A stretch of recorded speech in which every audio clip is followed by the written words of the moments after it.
रामकृष्ण हरी मंडळी.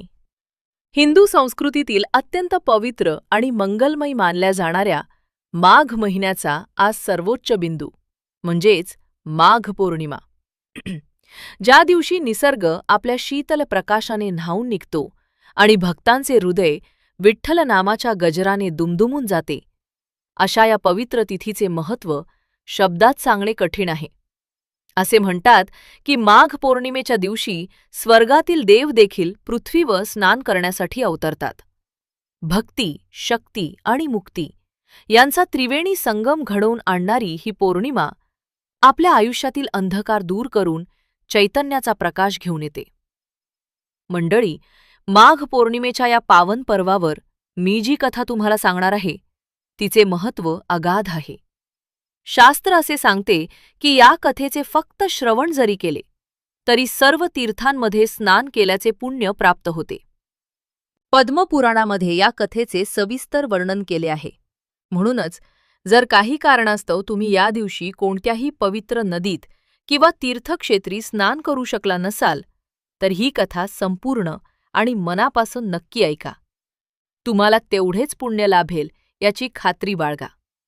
चला तर मग मी तुम्हाला ती महान आणि फलदायी कथा सांगायला सुरुवात करते. पण त्या अगोदर मंडळी, तुम्हाला एक छोटीशी आणि मनापासून विनंती आहे. हा व्हिडिओ आणि ही माहिती तुमच्यापर्यंत पोहोचवण्यासाठी मी खूप मेहनत घेतली आहे. जर तुम्हाला माझी ही मेहनत आणि हा प्रयत्न आवडला तर व्हिडिओला लाईक नक्की करा. तुमच्या एका लाईकमुळे मला खूप प्रोत्साहन मिळते. आणि हो, कमेंट बॉक्समध्ये राम कृष्ण हरी लिहायला विसरू नका. चला तर मग श्रवण करूया ही महान कथा.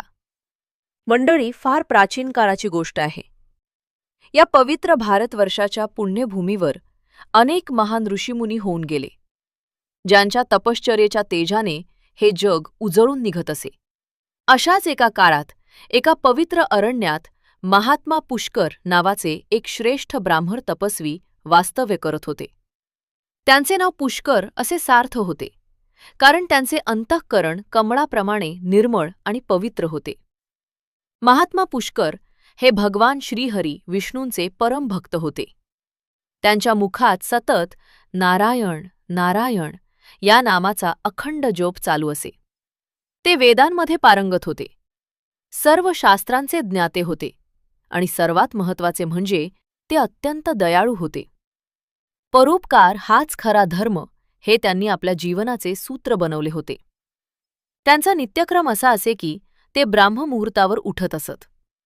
आकाशात अजून तारे चमकत असतानाच ते आपल्या पर्णकुटीतून बाहेर पडत आणि जवळच असलेल्या पवित्र नदीच्या पात्राकडे जात. माघ महिना सुरू होता. कडाक्याची थंडी पडलेली असे.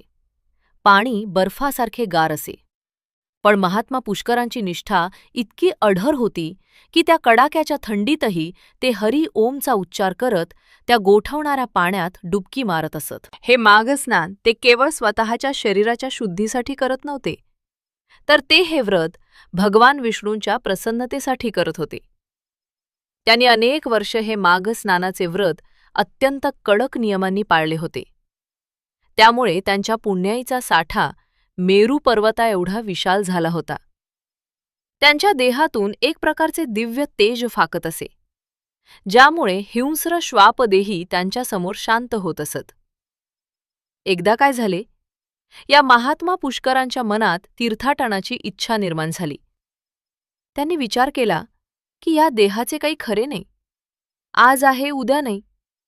जोवर हातपाय चालत आहेत तोवर भगवंताच्या विविध तीर्थक्षेत्रांचे दर्शन घ्यावे, असा विचार करून खांद्यावर आपली झोळी आणि हातात कमंडलू घेऊन हे महात्मे प्रवासाला निघाले.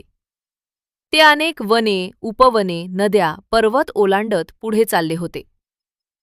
चालता चालता ते एका अशा मार्गाला लागले जो मार्ग मनुष्यांच्या वस्तीपासून खूप दूर होता. तो रस्ता भयानक होता. तिथे ना झाडांची सावली होती ना पाण्याचा लवलेश होता.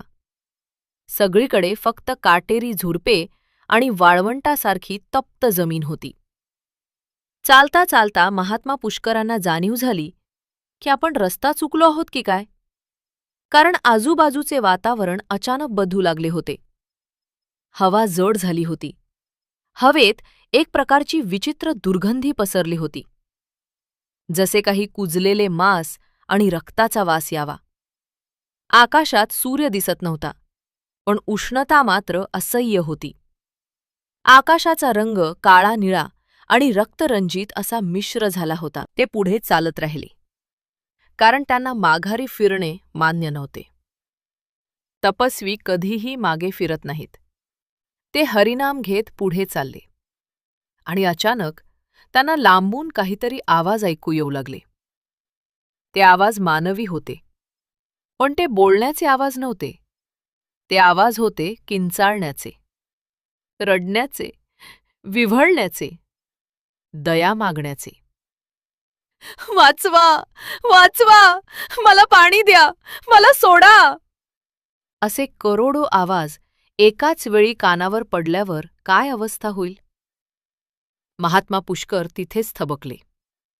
त्यांचे कोमल हृदय या आवाजांनी पिळवटून निघाले. त्यांनी पाहिले की समोर एक विशाल तटबंदी दिसत आहे आणि तिथे एक भयानक नदी वाहत आहे. श्रोतेहो, ती साधीसुधी नदी नव्हती. ती होती पुराणांमध्ये वर्णिलेली कुप्रसिद्ध वैतरणी नदी. महात्मा पुष्करांनी त्या नदीचे जे रूप पाहिले ते पाहून त्यांच्या अंगावर शहारे आले. त्या नदीत पाणी नव्हते. त्या नदीत फक्त रक्त आणि पू वाहत होता. त्यात मानवी हाडे, केस आणि मांस तरंगत होते. त्या नदीच्या काठावर जे दृश्य होते ते तर त्याहूनही भयंकर होते.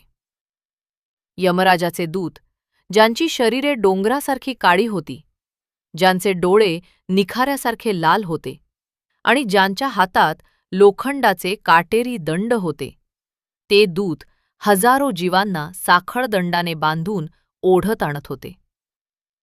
त्या जीवांची अवस्था अत्यंत दयनीय होती.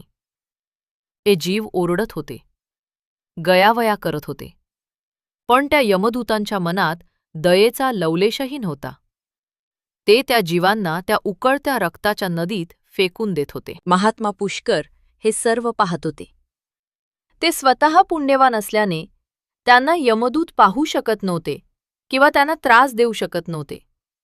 पण एका जिवंत माणसाने, एका सात्विक ब्राह्मणाने हे नरकाचे दृश्य पाहणे हे खूप कठीण होते. महात्मा पुष्कर थोड्या धैर्याने पुढे सरसावले. त्यांना जाणून घ्यायचे होते की या जीवांनी अशी कोणती घोर पापे केली आहेत ज्याची शिक्षा इतकी भयानक आहे. ते यमपुरीच्या मुख्य द्वाराजवळ गेले नाही, पण त्या नरकाच्या बाहेरील भागातूनच त्यांना आतले दृश्य स्पष्ट दिसत होते.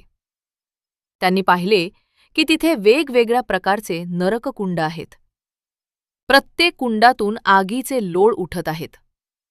सर्वात आधी त्यांची नजर एका विशाल कढईवर पडली. ती कढई कित्येक योजने मोठी होती. त्याखाली प्रचंड अग्नी पेटवलेला होता आणि आतमध्ये तेल खदखद उकळत होते. यमदूत काही जीवांना त्या उकळत्या तेलात भजी तळल्यासारखे टाकत होते. ते जीव क्षणार्धात जळून जात होते, पण त्यांना मरण येत नव्हते. त्यांचे शरीर पुन्हा तयार होत असे आणि पुन्हा त्यांना त्या तेलात टाकले जात असे. हे दृश्य पाहून महात्मा पुष्कर थरथर कापू लागले. त्यांनी जवळच उभ्या असलेल्या एका यमदूताला विचारले, हे यमदूता, थांब. मला सांग, या जीवांनी काय अपराध केला आहे? यांना इतकी क्रूर शिक्षा का दिली जात आहे? तो यमदूत त्या तेजस्वी महात्म्याला पाहून क्षणभर थांबला. त्याला आश्चर्य वाटले की या मृत्यूलोकात एक जिवंत आणि तेजस्वी माणूस कसा काय आला. पण त्या महात्म्याच्या पुण्याईचा प्रभाव असा होता की त्या क्रूर यमदूतालाही नम्रतेने उत्तर द्यावे लागले. तो यमदूत म्हणाला, हे महात्मन, आपण इकडे का आलात? हे स्थान आपल्यासारख्या पुण्यवानांसाठी नाही. पण आपण विचारलेच आहे तर ऐका. हे जे जीव या कुंभीपाक नरकात तळले जात आहेत, हे ते नराधम आहेत ज्यांनी आपल्या हयातीत निष्पाप प्राण्यांची हत्या केली, ज्यांनी आपल्या जिभेचे चोचले पुरवण्यासाठी मुक्या जनावरांना कापले, त्यांचे मांस शिजवून खाल्ले, ज्यांनी देवाने दिलेल्या जीवाची कदर केली नाही आणि क्रूरतेने हत्या केल्या. जसे त्यांनी त्या प्राण्यांना शिजवले तसेच आज त्यांना या तेलात शिजवले जात आहे. हेच कर्माचे फळ आहे. महात्मा पुष्कर पुढे गेले. तिथे त्यांना एक जंगल दिसले. दुरून पाहताना ते हिरवेगार वाटत होते, पण जेव्हा ते जवळ गेले तेव्हा त्यांना दिसले की त्या झाडांची पाने म्हणजे झाडांची पाने नसून त्या तलवारीच्या पात्या होत्या. ती पाने धारदार शस्त्रासारखी होती. त्या वनातून यमदूत काही लोकांना अनवाणी पायाने पळायला लावत होते. ते लोक पळत असताना वरून त्या तलवारीरूपी पानांचा वर्षाव होत होता. त्यांचे शरीर त्या पानांनी कापले जात होते. रक्ताच्या चिळकांड्या उडत होत्या. ते जीव आईग मेलो ग असे ओरडत होते. पण त्यांना थांबण्याची परवानगी नव्हती. पाठीमागून शिकारी कुत्रे त्यांचा पाठलाग करत होते आणि त्यांचे लचके तोडत होते. पुष्करांनी तेथील एका यमदूताला विचारले, हे यमदूता, यांची काय चूक आहे? यांना अशा प्रकारे का त्रास दिला जात आहे? यमदूत म्हणाला, हे ते लोक आहेत ज्यांनी वेदांची निंदा केली, ज्यांनी धर्माचा मार्ग सोडून अधर्माचा मार्ग धरला, ज्यांनी निष्कारण वने तोडली, निसर्गाची हानी केली आणि जे लोक आपल्या स्वार्थासाठी दुसऱ्याच्या सीमा बळकावत असत, ज्यांनी आपला धर्म बुडवला आणि पाखंडाचा प्रसार केला, त्यांना हे असिपत्रवन भोगावे लागते. पुढे एका ठिकाणी भयानक काळोख होता. इतका गडद काळोख की स्वतःचा हातसुद्धा दिसत नव्हता. त्या काळोखात हजारो जीव एकमेकांवर आदळत होते, पडत होते. तिथे त्यांना काहीच दिसत नव्हते, पण त्यांना मारणारे अदृश्य हात मात्र त्यांना झोडपून काढत होते. त्यांची दृष्टी गेलेली होती. ते आंधळे झाले होते आणि भयाने वेडेपिसे झाले होते. तिथे पण त्यांनी यमदूतला विचारले. तर यमदूत म्हणाला, हे ऋषीवर्य, हा अंधता मिश्र नरक आहे. हे ते लोक आहेत ज्यांनी परस्त्रीचा अभिलाष धरला, ज्यांनी दुसऱ्याच्या पत्नीकडे वाईट नजरेने पाहिले, मित्राचा विश्वासघात करून त्याची पत्नी किंवा धन बळकावले, ज्यांनी डोळे असूनही सत्याकडे दुर्लक्ष केले आणि मोहाने आंधळे झाले. त्यांना आता मृत्यूनंतरही या अनंत काळोखात आणि अंधत्वात राहावे लागत आहे. तिथे जवळ रौरव नावाचा नरक होता. तिथे रुरू नावाचे विचित्र प्राणी होते, जे सापापेक्षाही विषारी आणि वाघापेक्षाही क्रूर होते. ते प्राणी तिथे पडलेल्या पाप्यांना जिवंतपणी फाडून खात होते. त्यांनी तिथल्याच एका यमदूताला विचारले की हे कोण लोक आहेत आणि यांना अशा प्रकारे यातना का दिल्या जात आहे? यमदूत म्हणाला, हे ते स्वार्थी लोक आहेत, ज्यांनी फक्त स्वतःच्या कुटुंबाचा विचार केला, ज्यांनी भुकेल्याला दारात उभे केले नाही, ज्यांनी दारात आलेल्या अतिथीचा अपमान केला आणि ज्यांनी दुसऱ्याचे हक्क हिरावून स्वतःचे पोट भरले. आज तेच ज्यांना त्यांनी लुटले होते ते या रुरू प्राण्यांच्या रूपाने यांचा बदला घेत आहेत. श्रोते हो, हे सर्व दृश्य पाहून महात्मा पुष्करांचे हृदय जड झाले होते. ते तिथेच गुडघ्यावर बसले. त्यांच्या डोळ्यातून अश्रूंच्या धारा वाहू लागल्या. त्यांना त्या पाप्यांचा राग येत नव्हता, तर त्यांची दया येत होती. वैष्णव तोच असतो ज्याला दुसऱ्याचे दुःख पाहून वेदना होते. ते त्या जीवांकडे पाहून म्हणाले, अरे रे मानवा, तुला देवाने किती सुंदर देह दिला होता, बुद्धी दिली होती. तू त्या हाताने दान करू शकला असतास, त्या मुखाने हरिनाम घेऊ शकला असतास, पण तू मायेच्या जाळ्यात अडकलास. हे माझे ते माझे करत तू पाप जमा केलीस. आणि आज जेव्हा तुला तुझी पत्नी, तुझी मुले, तुझे धन वाचवायला कोणीच नाही, तेव्हा तू एकटाच या यातना भोगत आहेस. त्यांच्या या रडण्याचा आवाज ऐकून काही पापी जीव त्या कडाक्याच्या शिक्षेतूनही थोडेसे बाजूला सरकले आणि त्यांनी या तेजस्वी महात्म्याकडे पाहिले.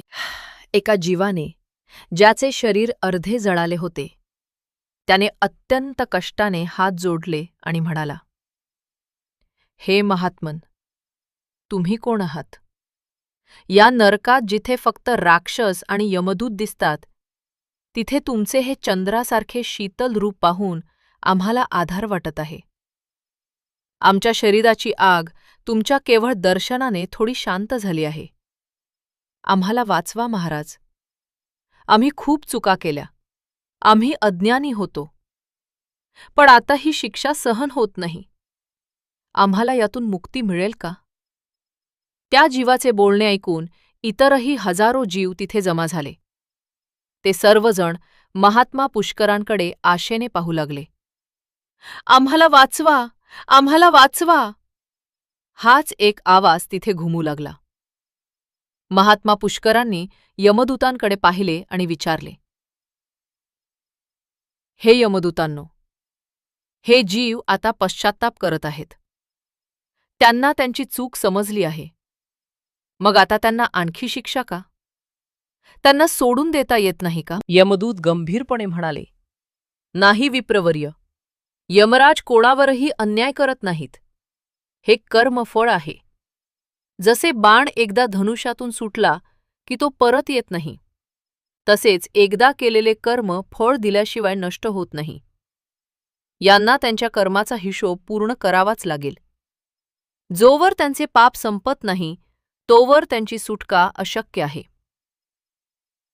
महात्मा पुष्कर विचारात पडले. कर्मगती अटळ आहे हे त्यांनाही माहीत होते. पण संतांचे हृदय लोण्यापेक्षाही मऊ असते. त्यांना त्या जीवांना असे तडफदताना सोडून जाणे शक्य नव्हते. ते मनातल्या मनात भगवान विष्णूंची प्रार्थना करू लागले. हे त्रिलोकीनाथा, हे करुणानिधे, तुझी माया अगाध आहे, पण तुझी कृपा त्याहूनही मोठी आहे. जर पापाचे फळ दुःख असेल तर पुण्याचे फळ सुख आहे. मग माझ्या पुण्याचा उपयोग या दुःखी जीवांसाठी का होऊ नये? असा विचार करून महात्मा पुष्करांनी एक धाडसी निर्णय घेतला. त्यांनी यमदूतांना विचारले, हे दूतांनो, तुम्ही म्हणालात की पापाचे क्षालन झाल्याशिवाय सुटका नाही. पण जर एखाद्याने आपले पुण्य या पाप्यांना दान केले तर त्यांच्या पापाचा नाश होऊ शकतो का? यमदूत हे ऐकून थक्क झाले. ते म्हणाले, होय महाराज, शास्त्रानुसार पुण्यदानाने पापाचा नाश होऊ शकतो. पण कोण करेल असे? या जगात लोक पैशासाठी एकमेकांचा जीव घेतात. तिथे स्वतःचे कष्टाने कमावलेले मोक्ष देणारे पुण्य या अनोळखी आणि नीच पाप्यांसाठी कोण देईल? महात्मा पुष्कर हसले. त्यांच्या चेहऱ्यावर एक दिव्य तेज पसरले. ते म्हणाले, मी देईन. मी माझं पुण्य यांना देईन. श्रोतेहो, हे वाक्य साधे नव्हते. हे वाक्य महाभारतातील कर्णाच्या दानापेक्षाही मोठे होते. महात्मा पुष्कर पुढे सरसावले. त्यांनी आपल्या कमंडलूतून थोडे पवित्र जल आपल्या ओंजळीत घेतले. ते त्या नरककुंडांच्या काठावर उभे राहिले. त्यांनी डोळे मिटले. त्यांच्यासमोर त्यांचे संपूर्ण आयुष्य एखाद्या चित्रपटासारखे तरळून गेले. त्यांनी बालपणापासून केलेले तप, त्यांनी केलेले उपवास आणि मुख्य म्हणजे माघ महिन्यात त्यांनी कडाक्याच्या थंडीत पहाटे उठून ब्रह्ममुहूर्तावर केलेले ते पवित्र माघ स्नान. ते स्नान साधे नव्हते. त्यात त्यांचा त्याग होता, त्यांची निष्ठा होती आणि त्यांची भगवान विष्णूंवरची अढळ श्रद्धा होती. पद्मपुराणात सांगितले आहे की माघ स्नानाचे पुण्य हे वाजपेय आणि अश्वमेध यज्ञांच्या पुण्यापेक्षाही जास्त आहे. तेच पुण्य आज कामी येणार होते. महात्मा पुष्करांनी ओंजळीतले पाणी समोर धरले आणि मोठ्या आवाजात संकल्प सोडला. हे नारायणा, हे वासुदेवा, मी माझ्या जन्मापासून आजपर्यंत जे काही माघस्नान केले आहे, जे काही व्रतवैकल्य केले आहे, त्या सर्वांचे पुण्य, त्या संपूर्ण पुण्याचे फळ मी आज या क्षणी या नरकातील सर्व दुःखी, पीडित आणि यातना भोगणाऱ्या जीवांना अर्पण करत आहे. माझ्या या पुण्याने यांची सर्व पापे जळून खाक होवोत आणि यांना या नरकातून तात्काळ मुक्ती मिळो. कृष्णार्पणमस्तु. आणि असे म्हणून त्यांनी ते पाणी जमिनीवर सोडले. तो दिवस माघ पौर्णिमेचा होता. मंडळी, त्या क्षणी जे घडले ते पाहण्यासाठी स्वर्गातील देवही विमान घेऊन खाली उतरले असतील. जसे ते पाणी जमिनीवर पडले तसा एक प्रचंड प्रकाश झोत तिथे निर्माण झाला. तो प्रकाश इतका प्रखर होता की नरकाचा तो काळाकुट्ट अंधार एका क्षणात नाहीसा झाला. आणि काय चमत्कार! ज्या कढ्यांमध्ये तेल उकळत होते ते तेल अचानक शीतल झाले. त्यातून चंदनाचा सुगंध येऊ लागला. ज्या असीपत्रवनात तलवारीची पाने होती तिथे अचानक मखमली फुलांचा वर्षाव होऊ लागला. वैतरणी नदीचे ते रक्ताचे आणि पूचे पाणी बदलून तिथे दुधासारखे शुभ्र आणि अमृतासारखे गोड पाणी वाहू लागले. ती भयानक उष्णता जाऊन तिथे वसंत ऋतूसारखी आल्हाददायक हवा वाहू लागली. आणि सर्वात मोठा बदल त्या जीवांमध्ये झाला. ज्यांचे देह कापले गेले होते, जळाले होते, विद्रूप झाले होते, ते देह गळून पडले आणि त्या जागी त्यांना दिव्य देह प्राप्त झाले. त्यांचे रूप पालटले. त्यांना आता चतुर्भुज रूप प्राप्त झाले. त्यांच्या डोक्यावर मुकुट, कानात कुंडले, गळ्यात वनमाला आणि अंगावर पितांबर आले. ते आता मानवी जीव राहिले नव्हते, तर ते विष्णू दूत झाले होते. सारूप्य मुक्ती ज्याला म्हणतात ती त्यांना प्राप्त झाली. हे सर्व केवळ एका क्षणात घडले. यमदूत हातातील दंड खाली टाकून हे दृश्य बघतच राहिले. त्यांचे हात थरथरले. ज्यांना ते शिक्षा करत होते ते आता त्यांच्यापेक्षाही तेजस्वी आणि पवित्र झाले होते. यमराजाच्या अधिकाराच्या बाहेरची ही गोष्ट होती. हे सामर्थ्य होते माघ स्नानाच्या पुण्याचे. त्याच वेळी आकाशातून दिव्य घंटानाद ऐकू येऊ लागला. स्वर्गाची दारे उघडली गेली. तिथून शेकडो दिव्य विमाने खाली उतरली.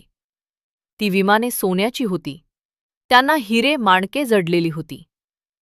विष्णूचे पार्षद त्या विमानातून खाली उतरले. त्यांनी त्या मुक्त झालेल्या जीवांना आदराने विमानात बसवले. जाण्यापूर्वी त्या हजारो लाखो मुक्त जीवांनी महात्मा पुष्करांना घेरले. ते त्यांच्या चरणी नतमस्तक झाले. त्यांच्या डोळ्यातून आनंदाश्रू वाहत होते.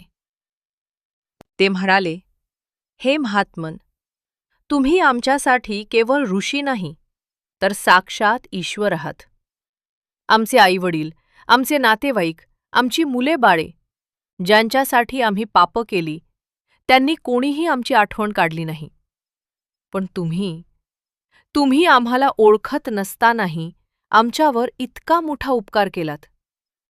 तुम्ही तुमचे सर्वस्व आम्हाला दिले. तुमचे ऋण आम्ही कधीच फेडू शकत नाही. तुमचा जय जयकार असो. महात्मा पुष्कर हात जोडून डोळे मिटून उभे होते. त्यांच्या चेहऱ्यावर एक समाधानाचे हास्य होते. सर्व भूत हिते रतः. सर्व प्राणीमात्रांच्या हितातच संतांचे सुख असते हे त्यांनी सिद्ध केले होते.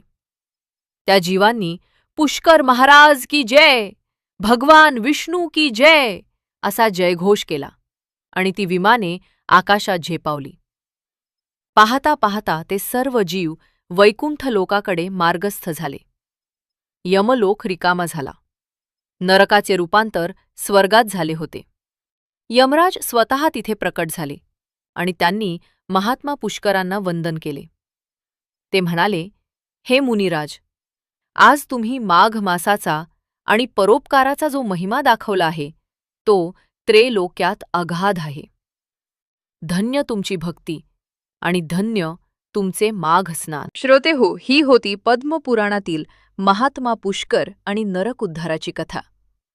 ही कथा ऐकून आपल्याला काय शिकायला मिळते? आपण कितीही लपून पाप केले तरी यमराजाच्या वहीत त्याची नोंद असतेच. कुंभीपाक आणि असिपत्रवनासारख्या नरकांचे वर्णन हे आपल्याला घाबरवण्यासाठी नाही तर सावध करण्यासाठी आहे. पाप करताना 100 वेळा विचार करा. स्वतःसाठी तर सगळेच जगतात, पण जो दुसऱ्यासाठी जगतो तोच खरा माणूस.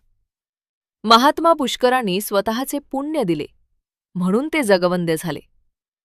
आपण पुण्य देऊ शकत नसलो तरी निदान कोणाला त्रास न देणे आणि यथाशक्ती मदत करणे हे तरी नक्कीच करू शकतो. सर्वात महत्त्वाचे म्हणजे या माघ महिन्याचे महत्त्व. जर दुसऱ्याने दिलेल्या पुण्याने पाप्यांचा उद्धार होऊ शकतो, तर आपण स्वतः जर या पवित्र माघ महिन्यात पहाटे उठून स्नान केले, थोडे नामस्मरण केले, थोडे दान केले, तर आपला उद्धार का होणार नाही? संत एकनाथ महाराज आपल्या अभंगात म्हणतात, नामाचा महिमा कोणा न कळे काही, तरले महापापी नामे एका. जसे नामस्मरणाने तरले, तसेच माघ स्नानाने हे जीव तरले. त्यामुळे श्रोतेहो, या माघ महिन्यात किंवा जेव्हा केव्हा शक्य होईल तेव्हा आपणही पवित्र मलाने स्नान करण्याचा आणि हरिनाम घेण्याचा संकल्प करूया. सकाळी उठल्याबरोबर हरी ओम म्हणा, जमेल तसे अन्नदान करा आणि मुक्या प्राण्यांवर दया करा. आणि मंडळी, सगळ्यात महत्त्वाची गोष्ट म्हणजे जर काही कारणास्तव तुम्ही संपूर्ण माघ महिन्यात दररोज स्नान करू शकला नसाल, तरी काळजी करू नका. शास्त्रात असे सांगितले आहे की फक्त माघ पौर्णिमेच्या दिवशी श्रद्धेने केलेले स्नान देखील तुम्हाला संपूर्ण माघ मासाच्या स्नानाचे पुण्य मिळवून देते. आज तुम्ही ही पवित्र कथा शेवटपर्यंत ऐकली आहे. याचाच अर्थ असा की तुम्हाला अनेक तीर्थकुंडांमध्ये स्नान करण्याचे अक्षय पुण्य प्राप्त झाले आहे. ही कथा ऐकताना निर्माण झालेली सात्विकता तुमच्या शेकडो जन्मांचे पाप नष्ट करण्यासाठी पुरेशी आहे. मंडळी, मला आशा आहे की ही कथा ऐकून तुमच्या मनातली भक्तीची ज्योत अधिक प्रज्वलित झाली असेल. नरकाच्या वर्णनाने थोडी भीती वाटली असेल, पण महात्मा पुष्करांच्या कृपेने जे समाधान मिळाले त्याने मन शांत झाले असेल. ही कथा पद्मपुराणातील आहे, त्यामुळे यात शंका घेण्याचे कारण नाही. आपल्या ऋषीमुनींनी हे ज्ञान आपल्या कल्याणासाठीच लिहून ठेवले आहे. एक छोटी विनंती, तुम्ही इतका वेळ देऊन ही कथा ऐकलीत त्याबद्दल मी तुमची आभारी आहे. जर तुम्हाला ही कथा आवडली असेल तर या व्हिडिओला लाईक करायला विसरू नका. तुमचे एक लाईक मला अशीच आणखी माहिती आणि कथा आणण्यासाठी प्रोत्साहन देते. तुम्हाला या कथेतील कोणता भाग सर्वात जास्त आवडला? किंवा तुम्हाला आणखी कोणत्या पुराणातील कथा ऐकायला आवडतील? हे खाली कमेंट बॉक्समध्ये नक्की सांगा. जय हरी किंवा ओम नमो भगवते वासुदेवाय अशी कमेंट केली तरी चालेल, म्हणजे मला कळेल की आमची ही आध्यात्मिक सेवा तुमच्यापर्यंत पोहोचली आहे. आणि हो, जर तुम्ही अजून आपल्या चॅनलला सबस्क्राईब केले नसेल तर लगेच सबस्क्राईब करा आणि बाजूची बेल आयकॉन दाबा, कारण पुढच्या भागात आपण अशाच एका रोमांचक कथेसह भेटणार आहोत. ही कथा आपल्या मित्र मैत्रिणींना, नातेवाईकांना आणि व्हॉट्सॲप ग्रुपवर नक्की शेअर करा, कारण म्हणतात ना, ज्ञान आणि पुण्य वाटल्याने वाढते. कदाचित तुमच्या एका शेअरमुळे कोणाचे तरी मन बदलेल, कोणाला तरी सन्मार्ग सापडेल आणि त्याचे पुण्य तुम्हालाही मिळेल. चला तर मग, पुन्हा भेटूया लवकरच. तोपर्यंत काळजी घ्या, आनंदी रहा आणि मुख्य म्हणजे नामस्मरण करत रहा. रामकृष्ण हरी. जय जय रामकृष्ण हरी.